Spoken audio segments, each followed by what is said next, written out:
What's up YouTube fam? Welcome back. This is not the intro of the video. I just wanted to jump in really quickly to say one thing, and that is that the video with Sofia, or Curls First, that you're about to watch was filmed almost 2 months ago, and this was before I started my transitioning into wearing my hair curly. And I just wanted to jump in and say that this is what it looks like almost 2 months in. It's not perfect, it's far from perfect, but I just wanted to show you some results from this video and this little chat that I had with her. Yeah, let's get into the video. What's up, YouTube fam? Today we have a special video. As you can see, I am joined by a guest. Welcome, Sofia. Thank you. You're here today because, I mean, look at that hair. You're here to help a girl out because, as most of you know, I've cut my hair off recently, and I did that because I want to start wearing my hair natural. I think we suspect that I have some sort of a wavy or curly hair, and this video today we're going to talk about all the things that I need to know in order to style my hair naturally, because for years I thought that it was frizzy because I didn't take care of it in the way that I need to for it to be curly. So now I want to start wearing it curly, and that's why you're here today to help me. Whoever's watching that want to start their transitioning journey into wearing their hair curly, this one's for you. We're going to answer all your kind of beginners. Let's look at it as a little bit of a beginner's guide, just to learn kind of the basics, you know? So please just tell us a little bit about you and your hair journey. So yes, I chemically treated my hair for almost 10 years. I think it was 9 years exact. And when I say chemically treated, I mean relaxed and texturized, which is kind of like a chemical perm that makes your hair straighter. It kind of pulls out your curls, to explain it like really easily. And it does damage your hair a lot. And so my hair was completely ruined after 9 years of doing this. And so in 2017, I thought I want to try to embrace my natural curls. I had never done that. My hair was like the root of self-hate and everything. I hated it. And so I was just like, okay, I'm 26 now. I need to start doing it. And I just went ahead and did it. Instagram has an amazing community for curly girls and girls with textured hair and people with like all types of hair. And so I started following this method called the curly girl method. And yeah, and I kind of took it from there. And then I started an Instagram account in 2018 where I kind of let people follow me on my journey a little bit and shared everything I learned during my little transitioning phase, which kind of like lasted 3 years. I think it just stopped. I think my hair is now finally like coming to its own. Well, that's so cool. Thank you once again for being here. I just want to say quickly that we did record this once before, and stupid over here didn't record the audio, so that's why we're here today. So some of the information I already have, but I'm still going to ask you the same questions that I did the last time. By the way, everybody go follow. I'm going to add in your Instagram details in the video. But everybody go follow Sofia on Instagram. If you do your account in Swedish, you could just hit the translate button. But I do mix. So I do like post things on English as well, but mostly Swedish. That's good. I'm going to sometimes look at my phone just so you guys know, because I have my questions here. So maybe just let's jump in to the questions. First one, which is a very big kind of wide question, is where does one start when you want to transition into wearing your natural hair, or your, transition into your curls? Yeah, I think that is different for everyone, where you're kind of starting off. When it comes to starting off, it depends on like if you're like me and you were chemically treating your hair with doing relaxing or texturizing, then that's the first step. You need to stop doing that. And I do feel like a lot of people think that's the hardest step. Honestly, it's hard because that's when your hair kind of, you have to like learn to live with your hair in a different way. So the first part is stopping with heat or chemicals, whatever. Then you kind of dive into the products. And as far as like just finding, like starting to find, because we're going to dive into that a little bit later as well, talking about like porosity and curl patterns and all this information, all this knowledge that you need to know about your hair in order to be be able to pick the product to get where you want. But as far as finding information, do you have any tips or like advice, where to go, Yeah, what to look for? a really big step that I feel like a lot of people should just, yeah, that's really important, at least for me. Finding inspiration on YouTube, Instagram, wherever, trying to find people who are either going through the same kind of hair journey a little bit as you, that maybe treated their hair similar to the way you treated your hair. Yeah. And then maybe following people that kind of have the curl pattern that you think that you might have. I was on YouTube and I was watching so many videos. It was everything to me, because I would see like my reflection and I was like, what on earth is going on with this hair? Like, I just couldn't stand myself. I was like, what is this? But then I was like watching these videos and I was kind of like coming to terms with, okay. And I even like reached out to some people on Instagram. And I remember people were like, it took me like 3 to 4 years. They were really, so I kind of knew that it wasn't going to be a quick fix. So I do recommend 2 websites that are amazing if you want to kind of check if the products that you have, if they're okay by like the curly girl method, so they don't really damage your hair. So it's cg.com and it's curlsbot.com.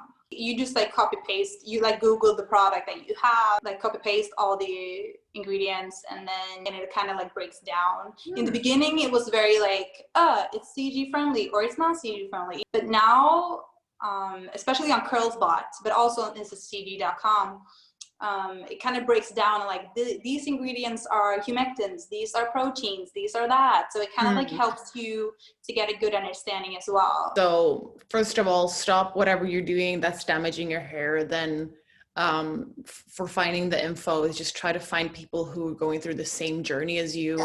And those 2 websites are really good for, to find if the products you have or about to buy are good for curly hair, basically.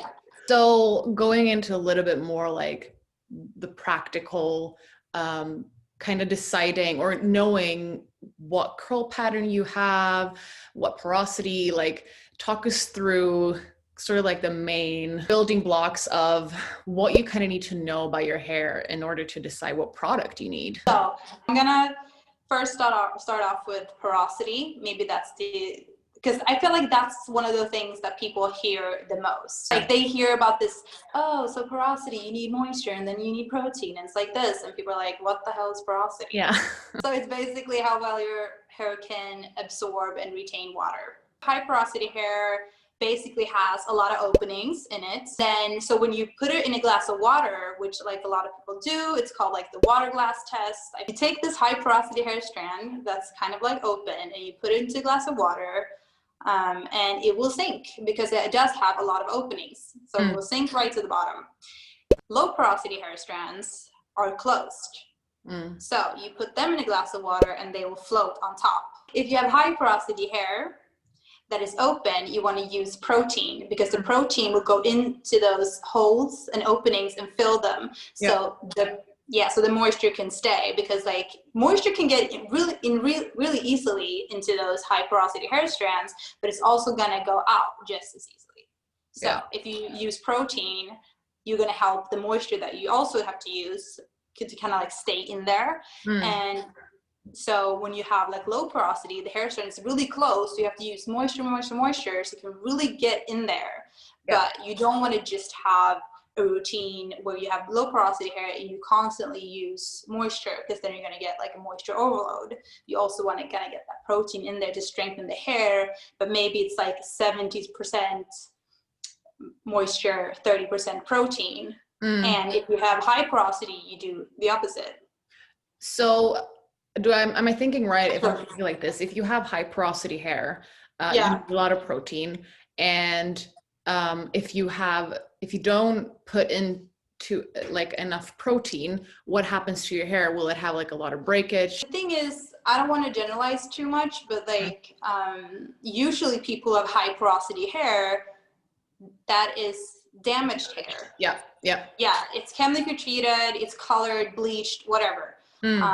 Because when you put your hair through a process like that, the hair strands will open.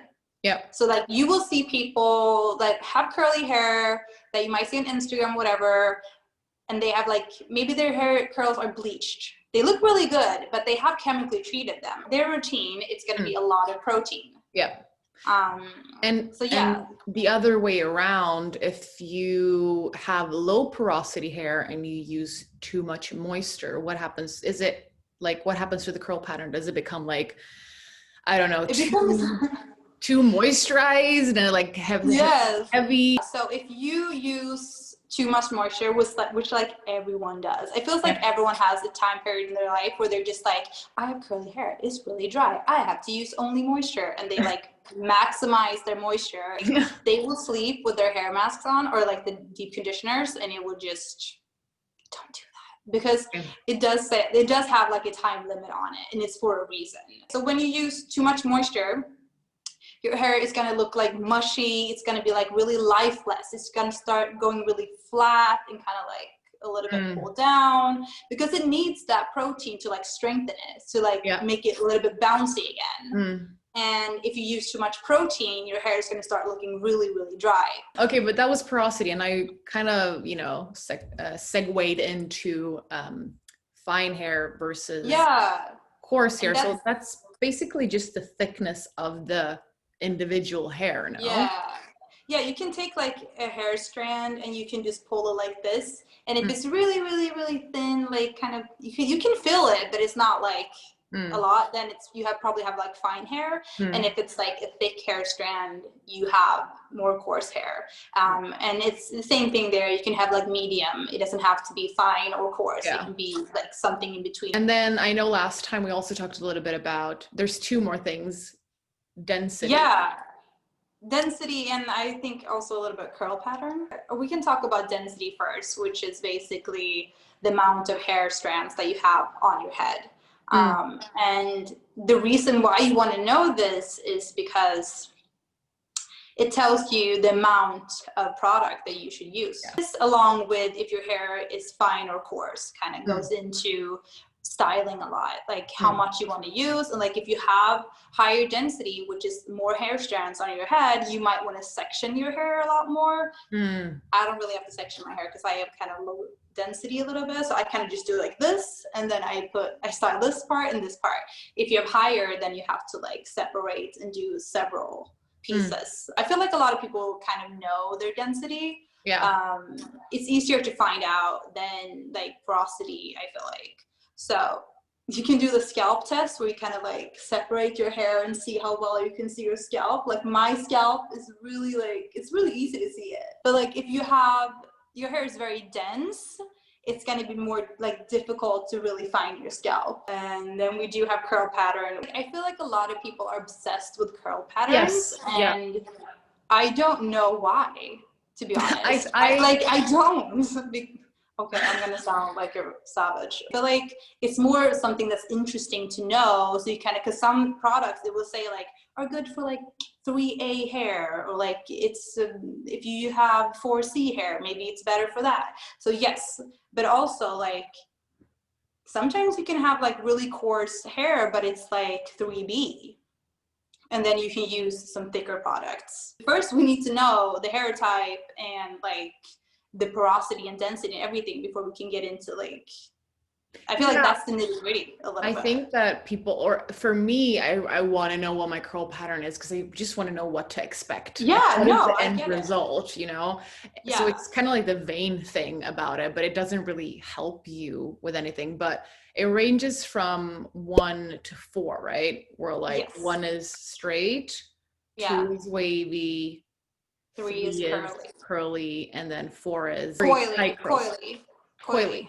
Okay. Yes. I feel like porosity is most important because, you know, it varies a lot, and it decides a lot what methods and what products you need to use. Then there's density. Yes. And then there's like if your individual strands are like coarse or fine, right?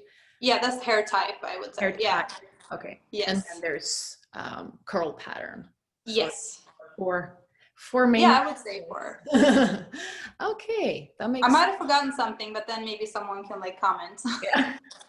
I But mean, these are the 4 I care about the most. basics, I guess. Yeah. Is my third question is how do you build a routine? Like, what is a basic hair routine? Because when it comes to skincare, it's like cleansing, moisturizing, SPF. It's like Okay. cleansing, taking care of, and then like protecting.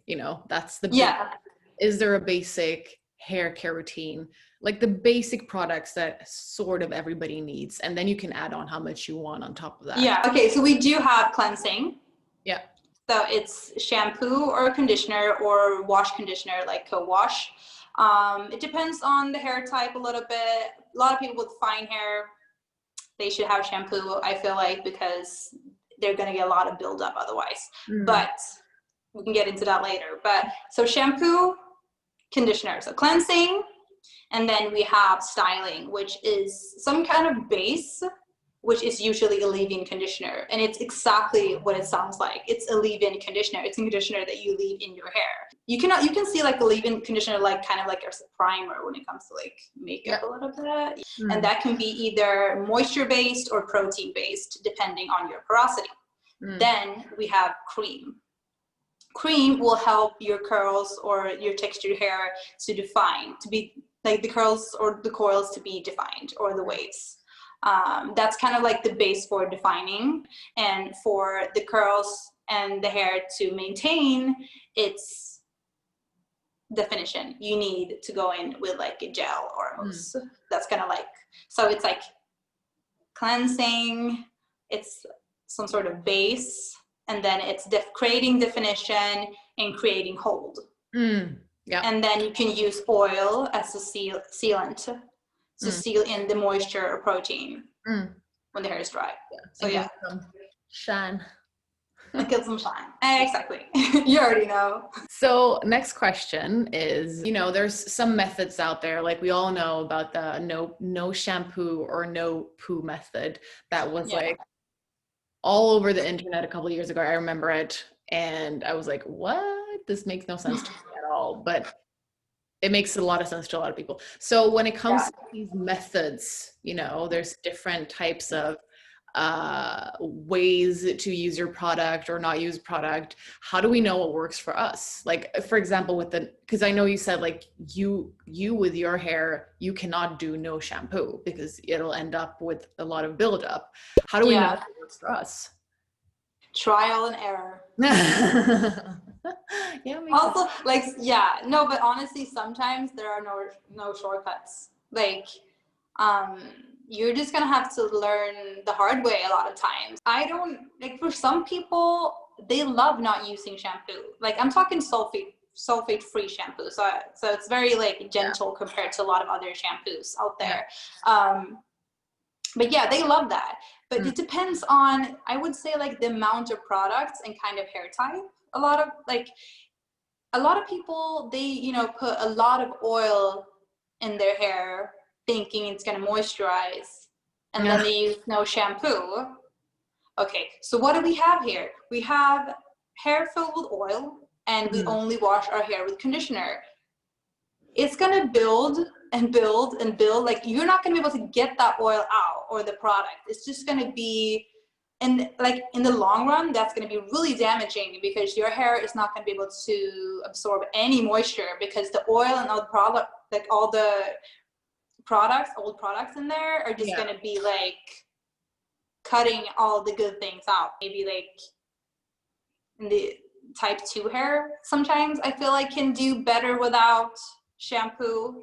I also feel like the whole curly girl method, which is kind of like the no poo, it kind of started that whole thing a lot.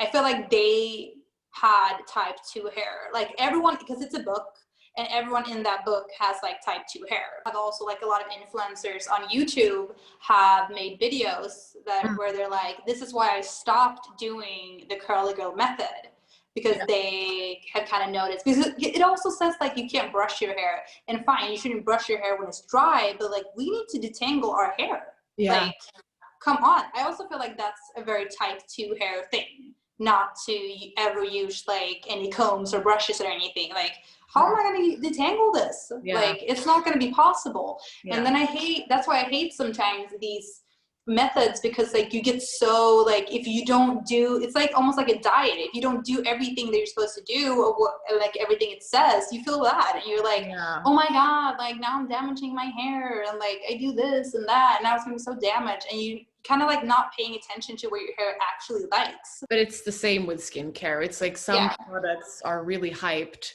or some ingredients, and then like trends that get so heavily popularized, and then people just forget yeah, their type or their issues, you know, and they just yeah. jump on it. Yeah. Interesting. That's why I'm always like, follow people that have similar hair type, curl type, porosity, you name it. Yeah. Follow those people, because it's going to be a higher chance that those products are going to work for you as well. Okay. Yeah.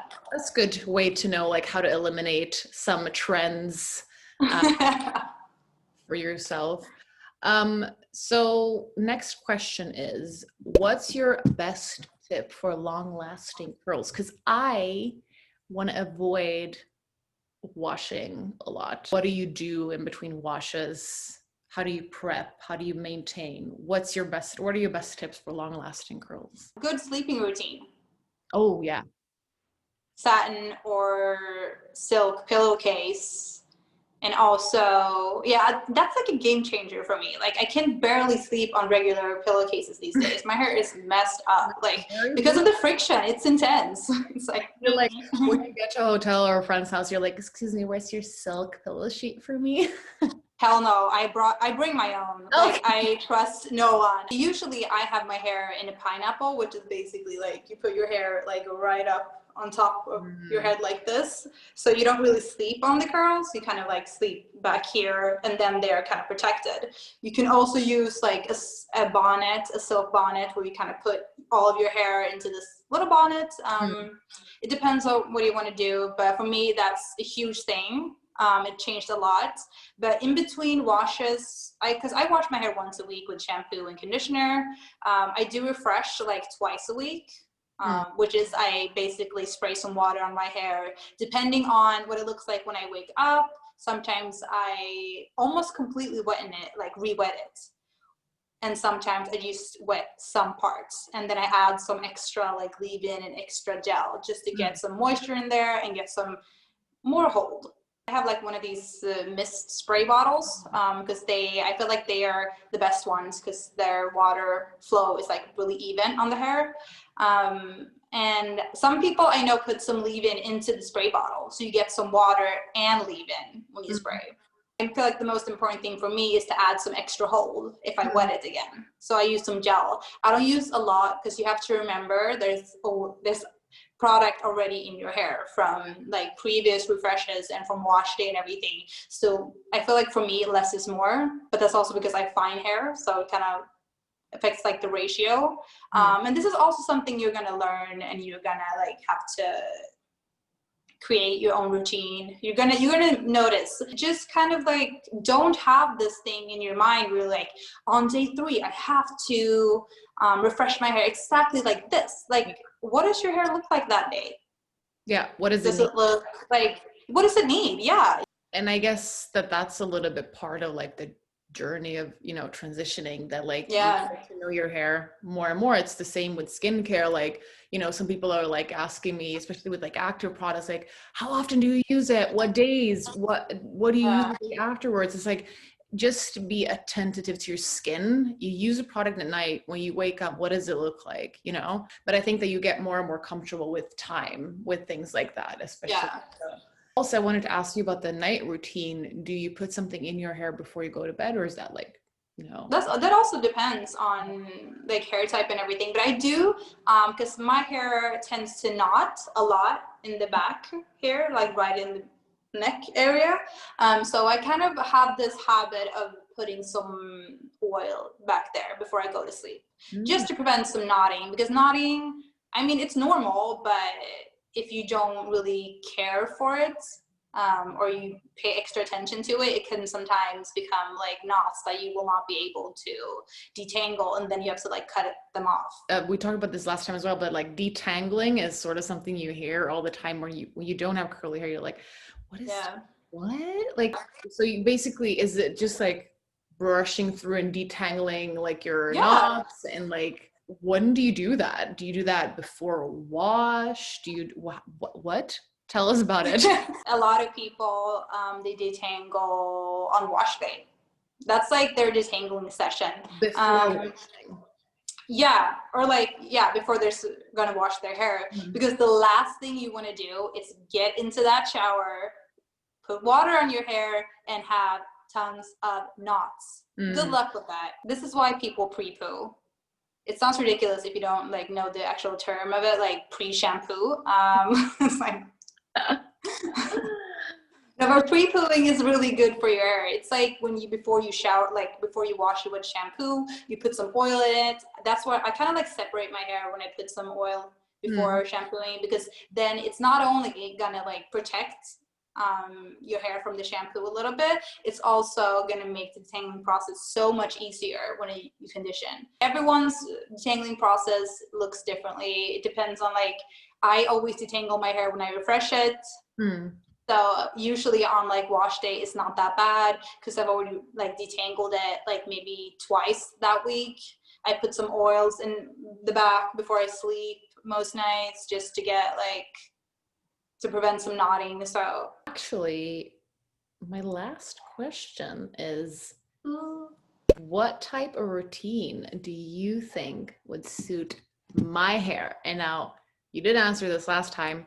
yes, So in between, in that time, I've actually gotten all the products. um, I had a shampoo and conditioner before. Actually, yes, I had this shampoo from Shea Moisture. This is the Manuka honey and anyone, yeah, oil.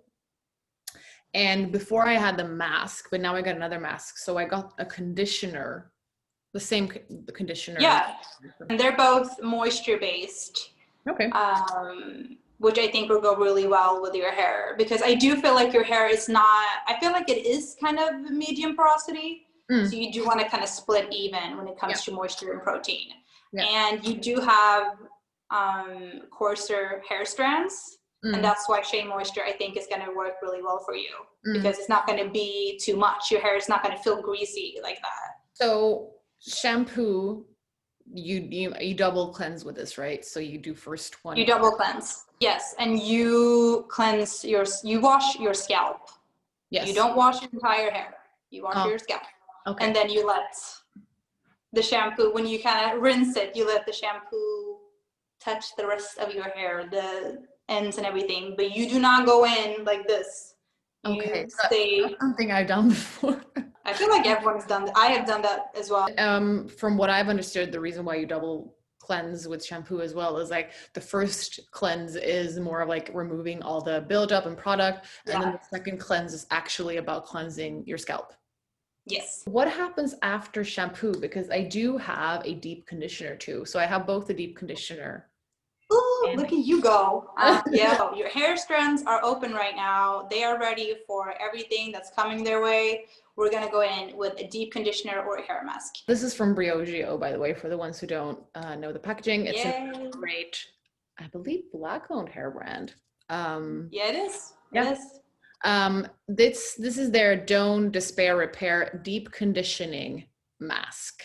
That's Yes, that's how we know that it's both protein and moisture, because deep conditioners, they're moisture based. Hair masks are protein based. So when the mm, product is called deep conditioning mask, for example, it's usually both. mm, And so I do feel like since your hair is medium porosity, I feel like this will be a perfect start for you. And so you've double cleansed. Now you go into the deep conditioning hair mask part.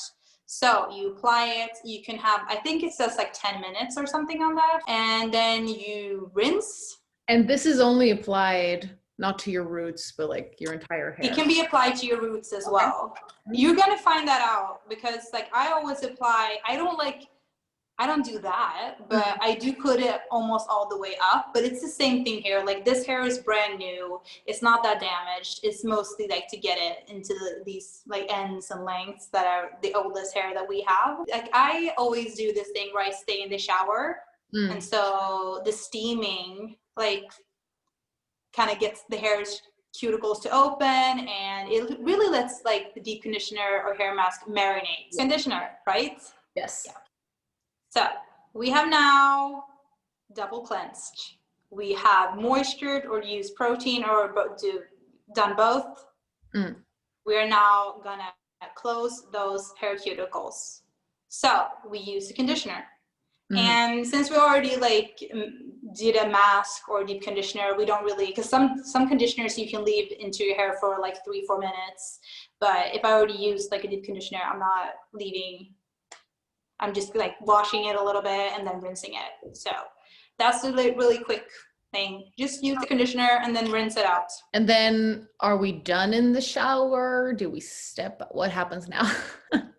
We are done in the shower. I know some people, because you want to style your hair when it's completely wet, because that helps minimize frizz when it dries.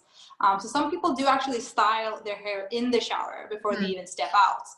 I don't, because I find it to be a little bit messy. So I step out, and then depending on how the hair feels, I would usually go in with like leave-in conditioner. Next, this is also one thing when it comes to saving your money. I recommended a combined product. Yes. It's a leave-in cream. Okay. Yes. So it's both a cream and a conditioner. It's both a cream and a leave-in conditioner. Yes, that is correct. Also, I feel like a leave-in is not always necessary on wash days because you've already deep conditioned, you've used a conditioner. You don't have to have like a leave-in conditioner as well, if that makes sense. Yeah. Leave-in conditioner for me is more of a thing when you refresh your hair. But again, it depends on your hair. So this is going to create definition for you. You're going to get some protein in it to strengthen your hair. So yes, so this is kind of like the first step in your styling routine. This is the Briogeo Curl Charisma Rice Amino plus avocado. So that's that. You leave a little bit of that in. And then gel. Yes, let's get to the hold. So we have the definition. You have defined your hair and it's still wet, and now we need to add a product that's gonna make your waves or curls or coils last. Gel is like what it's always been, but like a lot of people, they are afraid to use gels because they think their hair is gonna be super crunchy. And then a lot of people, they do add a lot of gel to make it crunchy, and then they kind of do this thing that's called scrunch the crunch, where they leave it to dry, and then the hair is crunchy, and you kind of go in and just scrunch out the crunch. Soften it up a little bit, yeah. And in this step, some people use mousse, right? No? Yes. Yeah, I think, yeah. A lot of people use mousse. It's easier if you have like a little bit wavy hair, so it might be that you want to try mousse as well. This is the Curl Charisma Frizz Control Gel, just so everybody knows. Yeah. Now we're gonna dry our hair a little bit. So let's get that microfiber towel out. And I always like kind of scrunch a little bit just with the towel in the very ends. You're gonna definitely feel like my hair is not drying. Why is it not? Because like when you compare it to like a regular like cotton towel, that absorbs like a lot of the water that you have in your hair. A microfiber towel do not. And it's because like we don't want all that water to be absorbed by a towel because it's moisture for our hair. So a microfiber towel will dry your hair a little bit, but it will not like absorb all the water in your hair. And if you don't have one, you can use a t-shirt. You can use, yes. That's what Have you tried it? Get one for today. So, and then I wait a little bit. Depends also on hair type and everything, but I wait about 10 minutes or 15. And then I go in and I use a diffuser. You start diffusing top to bottom. Because again, this is the oldest hair that we have. It's the most damaged hair, if you want to, like this hair is fresh. This hair is not as fresh. So you want to kind of give it a break a little bit. So you start here. And then I know that some people, they don't want to diffuse their hair. They want to let it air dry. How do we think about those things? It depends on your hair. Yeah. Some people, their hair takes like 8 hours to dry. That I is not feel good. like Like, mine would never dry, especially in the back. yeah, no, but also like you cannot forget that when our hair is wet, it's in its most fragile state. So leaving it wet for like 12 hours, Yeah. it's not gonna be, it definitely can be a little bit more damaging to your hair, and also letting the scalp be wet for that Mm, amount of time yeah. is not also like something you really want to do. And then if we And want then you to, can use a little bit of oil. I mean, I have an oil that I've had for like a long time because I use hair oil never almost. I have one from which after this I'm gonna go into one of those websites and be like, how does this work with curly hair? But this Yeah. it says it's from a brand called Reverie. It's just says recover hair oil, and that's all that's on it. But just a little bit like in the Okay. ends or like Yeah, I usually put some in my ends. When it comes to styling, you kind of want to like stay away from your scalp a little bit. And yeah. also when it comes to applying styling products, you don't want to like massage them into your scalp because you're going to get even more product buildup. All right. Alrighty. I'm so excited. Also, for whoever was watching this, and if you found it helpful, I would like to bring you back on the channel to deep dive more and maybe like do like a follow up in like a couple of months to see where I'm at. Yeah, If I I'm, will love that. we can get a little bit nerdy about other subjects. So if anybody has any questions, you can put them in the comments, and I can bring you back for some nerdy videos. Thank you so much. I learned so much, both now and last time we talked. And once again, everybody go follow Sofia on Instagram, and also like just let us try to get her over to this platform. You're needed and wanted. Oh my God, yes. Yeah, but no, honestly, thank you for having me. This was so fun. Yay. Have a lovely Sunday evening, and Thank you. talk to you soon. Yes. Bye. Bye.